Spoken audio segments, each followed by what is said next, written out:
So hello devoted aspirants. तो आज के वीडियो में बात करने वाले जनरल अवेयरनेस क्वेश्चंस। जितने भी बीएड एंट्रेंस एग्ज़ाम होते हैं उनमें ये सारे क्वेश्चंस बहुत इंपॉर्टेंट होते हैं। जैसे कि कोई प्रोग्राम लॉन्च हुआ स्टेट के द्वारा या फिर कोई सेंट्रल गवर्नमेंट ने किया, तो ये सारे क्वेश्चंस इसमें कवर किए जाएंगे। ठीक है, और ये सारे क्वेश्चंस बहुत बार रिपीट हुए हैं एंट्रेंस एग्ज़ाम में। तो आइए देखते हैं कि पहला क्वेश्चन क्या है। Which of the following is Doordarshan educational television channel in India? A Gurukul, B Gyan Bharati, C Gyan Darshan, D Vidya. Doordarshan educational TV channel India में कौन से हैं? ये बहुत सिमिलर लगता है, ज्ञान भारती ज्ञान दर्शन, और एक्चुअली हम लोग एग्जाम में कंफ्यूज भी हो जाते हैं। तो हमेशा याद रखिएगा D for Doordarshan and D for Darshan. Okay, तो what will be the answer? Gyan Darshan. Gyan Darshan is the correct answer. Second question, what is the aim of Yaspal Committee Report 1993? A. ICT in teacher education, B. Learning through broadcasting, C. Learning without burden, और D. None of the above. Yashpal committee report कब आया था? 1993 में। और यहाँ पे ये question भी रिपीटेड क्वेश्चन है, ये झारखंड बीएड एंट्रेंस एग्जाम में आया हुआ क्वेश्चन है। और ऐसे ऐसे क्वेश्चंस आते हैं, जनरली ऐसे ऐसे क्वेश्चंस आते ही रहते हैं। तो इसका आंसर क्या होगा? Learning without burden. Answer will be learning without burden, C. क्यों? क्योंकि इसमें ये फोकस किया गया था कि रोट लर्निंग को हटा दिया जाए और उसके जगह पर क्रिटिकल थिंकिंग या फिर लर्निंग बाय डूइंग, ये सारे टॉपिक्स को इंक्लूड किया गया था। तो आंसर क्या होगा? Learning without burden. Okay. Third question, the aim of the charter act of 1813 was 1. Government control on education, second to make English education common, third promotion of education in Indian masses, और D to spread education world wide. First of all, ये charter act of 1813 कब आया था? जब Britishers India में rule कर रहे थे। और उन्होंने क्यों ये चार्टर एक्ट क्यों लाया था? और इसी के तहत 1 लाख रुपीज़ हर साल एनुअली मतलब दिया जाता था for the purpose of education. ये क्वेश्चंस में बहुत सिमिलर ऑप्शंस है, लेकिन मोस्ट अप्रोप्रिएट आंसर कौन सा होगा?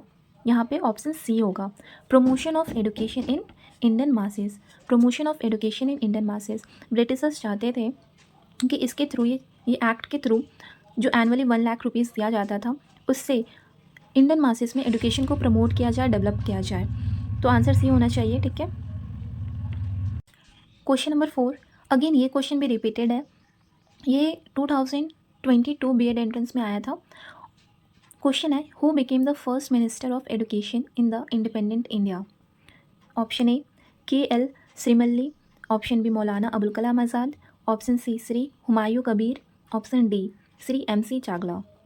सो what will be the answer? Answer होगा आपका option B. Option B Maulana Abul Kalam आज़ाद। ये क्यों? और इन्हीं के बर्थ एनिवर्सरी पे क्या सेलिब्रेट होता है? National education day. और वो कब होता है? ये कब सेलिब्रेट किया जाता है? 11 नवंबर। ये याद रहेगा आप लोग को। ये एक्चुअली ये आता है कि नेशनल एजुकेशन डे हम लोग क्यों सेलिब्रेट करते हैं, किसके बर्थ एनिवर्सरी पे सेलिब्रेट करते हैं, और उसका डेट कौन सा और उसका मंथ कौन सा है। तो ये आप लोग याद रखिएगा। Question number 5, dash took the innovative project लोक जुम्बेश और peoples movement for education for all.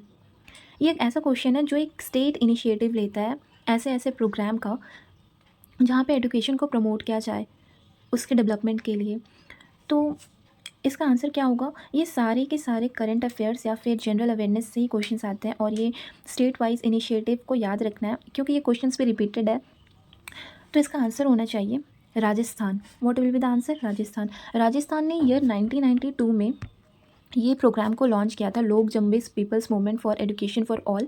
और ये क्यों किया गया था? ताकि प्राइमरी एजुकेशन को प्रमोट किया जाए, एक मास लेवल पे इसको प्रमोट किया जाए, ग्रास रूट लेवल पे इसको प्रमोट किया जाए, इसीलिए ये प्रोग्राम को लॉन्च किया गया था। तो आप लोग डेट याद रखिएगा, ईयर याद रखिएगा। ठीक है। Question number 6, national university of educational planning and administration NUEPA is mainly concern with. सबसे पहले तो इसका एब्रिविएशन आप लोग याद रखिएगा, national university of educational planning and administration. और ये पहले क्या था? ये पहले था NIEPA,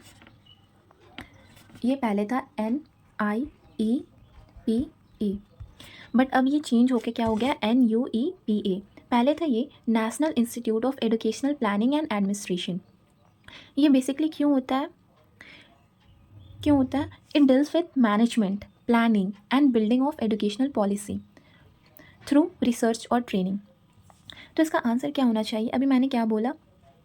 it deals with management, training, planning and building of educational policy. तो ऑप्शंस में क्या होना चाहिए इसका answer? Educational supervision, educational unity, management in educational policy या फिर educational evaluation. So the most appropriate answer will be option C, management in educational policy. Management in educational policy ये इसका आंसर होगा। और ये क्वेश्चन भी रिपीटेड है और ये 2 से 3 साल में ये पूछा ही जाता है। मतलब मैंने देखा है कि पिछले साल भी आया था और उसके पिछले साल भी आया था। तो ये क्वेश्चंस को आप लोग याद कीजिएगा और एब्रिविएशंस हमेशा याद रखिएगा कि इसका फुल फॉर्म क्या होता है। बहुत कंफ्यूज हो जाते हैं क्योंकि एग्ज़ाम में एब्रिविएशन से भी रिलेटेड क्वेश्चन किया जाता है। Question number 7, in which of the following list education is transferred by 42nd amendment act 1976 of Indian constitution.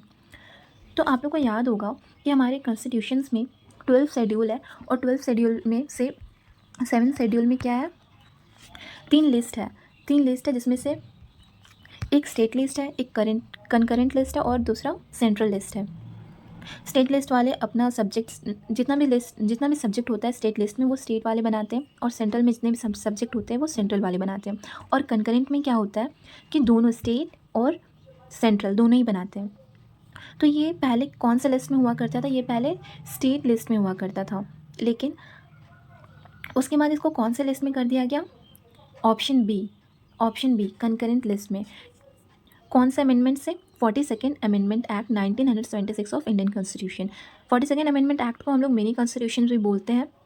तो इसको याद रखिएगा कि 42nd अमेंडमेंट एक्ट कब हुआ था और इसके थ्रू एजुकेशन पहले कौन से लिस्ट में था और अब वो कौन से लिस्ट में मेंशन किया गया। ओके, नेक्स्ट क्वेश्चन को देखते हैं। Question number 8, the concept of socially useful productive work SUPW was introduced by. यहाँ पे भी हमारा एब्रिविएशन है और ये फुल फॉर्म भी याद रखना है। SUPW socially useful productive work introduced by. Option देख लीजिए ABCD। What will be the right answer? ये रिपीटेड क्वेश्चन है, ये भी MCQ ये प्रीवियस ईयर क्वेश्चन में आया हुआ है। तो आंसर क्या होगा? बी, ईश्वर भाई पटेल रिव्यू कमेटी। ये कब आया था? ये आया था 1977 में। जनरली हम लोग के स्कूल में भी ये हुआ करता था। SUPW एक अलग सा सब्जेक्ट होता था जिसमें हम लोग अलग अलग असाइनमेंट्स बनाते थे। बहुत सारे डिफरेंट ऑब्जेक्ट्स को लेकर हम लोग अलग अलग प्रोजेक्ट बनाते थे, जैसे कॉटन हो गया या फिर वेजिटेबल्स हो गए। ये सब से हम लोग अलग अलग पेंटिंग बनाया करते थे, जिससे स्टूडेंट्स लोग जनरली इंगेज होते हैं सोसाइटी से और वो एक तरह का प्रोडक्टिव वर्क ही होता है। उसमें कम्युनिकेशन या फिर कॉपरेशन अमॉन्ग स्टूडेंट्स ये प्रमोट किया जाता है। तो आंसर क्या होना चाहिए? ईश्वर भाई पटेल रिव्यू कमेटी।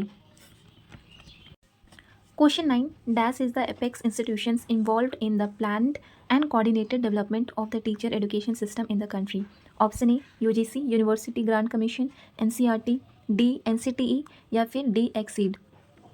क्या आंसर होना चाहिए? एपेक्स इंस्टीट्यूशन है जो कि रेगुलेट करता है टीचर्स एजुकेशन सिस्टम को इन अ कंट्री, इंडिया में। तो इसका आंसर क्या होना चाहिए? सबसे पहले NCTE का फुल फॉर्म क्या होता है? National Council for teacher education, और यही इसका आंसर होगा। अगर आपको फुल फॉर्म याद रहेगा तो आप ऑप्शंस को एलिमिनेट कर पाओगे। इसलिए बोलती हूँ कि हमेशा फुल फॉर्म को याद रखिए, क्योंकि कभी कभी फुल फॉर्म ना देकर बस शॉर्ट फॉर्म दिया जाता है और उससे क्वेश्चंस को समझ नहीं आता है कि आंसर क्या होगा। अगर आप फुल फॉर्म जानोगे तो आप पकड़ लोगे कि हाँ आंसर क्या होना चाहिए। तो क्या हो जाएगा? Answer C. Answer C will be the right answer. और ये कब स्टैब्लिश्ड हुआ था? 1995 में। National Council for Teachers Education, याद रखिएगा। ओके,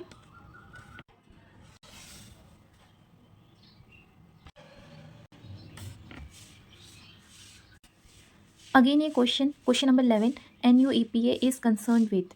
ऊपर में मैंने आपको बताया था कि इसका एब्रिविएशंस भी आपको याद रखना है और इसका क्या फंक्शन है वो भी आपको याद रखना है। पहले ये NIEPA होता था लेकिन अब NUEPA हो गया है। ठीक है, national university of education plan and administration, but ये पहले क्या था, NIEPA, क्या था, national institute of educational planning and administration. तो ये आप लोग याद रखिएगा इसका एब्रिविएशन। तो ये क्वेश्चन नंबर, पिछले क्वेश्चन में भी ये क्वेश्चन आया था, तो इसका आंसर क्या था, क्या होना चाहिए? Option A educational evaluation, option B educational planning, option C educational supervision और ऑप्शन डी एजुकेशनल यूनिटी।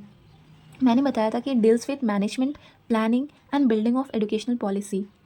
तो यहाँ पे ऑप्शन बी सही जा रहा है, एजुकेशनल प्लानिंग। आंसर क्या होना चाहिए? Educational planning. नेक्स्ट क्वेश्चन देखते हैं।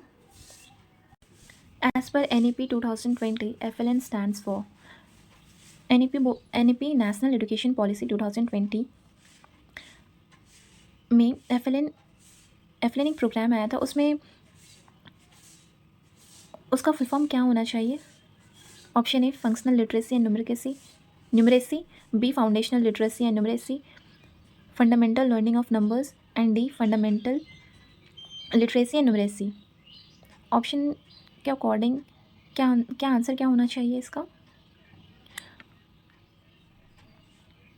आंसर क्या होना चाहिए? Option A will be the right answer. Sorry, option B foundational literacy and numeracy.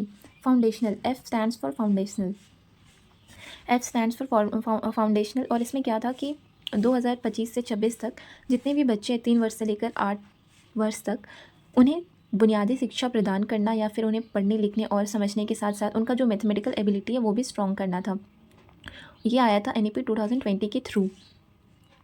तो ये आप लोग FLN स्टैंड्स फॉर, उसका फुल फॉर्म हमेशा याद रखिएगा, foundational literacy and numeracy. Next question 13, the government established the University Grant Commission by the Act of Parliament in the year, option A 1956, option B 1948, option C 1950, option D 1980. What will be the right answer? University grant commission, यहाँ पे भी आप देखिए, यहाँ पे भी एक full form है जिसका शॉर्ट फॉर्म होगा UGC। आप लोग एक बात याद रखिएगा कि इसका एक्ट आया था, जो एक्ट था वो कब आया था? 1947 में ये एक्ट आया था इस ईयर को। लेकिन अगर बोले कि ये स्टैब्लिश कब हुआ था, तो वो कब हुआ था? 1956 में। आप लोग कंफ्यूज मत होइएगा, क्योंकि एक्ट आया था वो आया था आपका 1947 में, बट ये स्टैब्लिश कब किया गया था वो होगा 1956 में। आप लोग ऑप्शंस के अकॉर्डिंग भी जा सकते हैं कि वहाँ पे ऑप्शंस कौन सा मेंशन है, या फिर 1947 रहेगा या फिर 1956। आप लोग ध्यान में रखिएगा कि स्टैब्लिश पूछ रहा है, क्या पूछ रहा है? स्टैब्लिश्ड, ना कि एक्ट पूछ रहा है, ठीक है। तो UGC grant commission, that is UGC, इसका एक्ट कब आया था? 1947 में, और ये इस्टेब्लिश कब हुआ था? 1956 में। So next question number 14, CIET stands for, ये सारे के सारे MCQ सारे प्रीवियस ईयर क्वेश्चन पेपर के हैं और सारे रिपीटेड है, मोस्टली ये एब्रिविएशंस आते ही आते हैं। तो आप लोग प्लीज़ इसे मिस मत कीजिएगा, और अगर हो सके तो आप लोग या तो स्क्रीनशॉट ले सकते हो, या फिर इसको अगर नोट्स बना रहे हो तो आप इसको नोट करके रख लो, क्योंकि ये सारे एब्रिविएशंस आते ही हैं। तो ऑप्शंस देखिए कितने सिमिलर ऑप्शंस हैं, बस ऑफ फॉर को एक्सचेंज किया गया है, या फिर एजुकेशन या एजुकेशनल को एक्सचेंज किया गया है।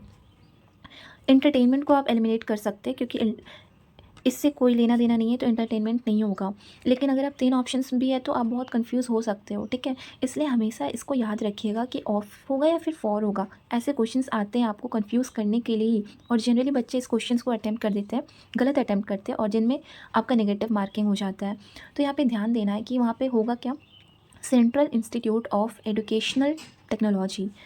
एजुकेशन भी नहीं होगा, ठीक है, एजुकेशनल टेक्नोलॉजी होगा। तो ऑप्शन बी होना चाहिए, central institute of educational technology. ये आया कब था? 1984 में।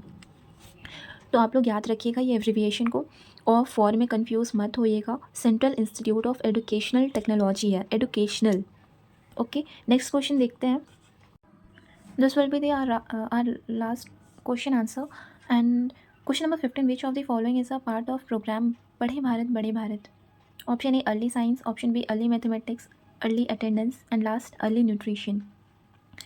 तो ये आप लोग याद रखिएगा कि ये एक सब प्रोग्राम है किसके अंडर, सर्व शिक्षा अभियान के अंडर ये एक सब प्रोग्राम है, पढ़े भारत एंड बड़े भारत।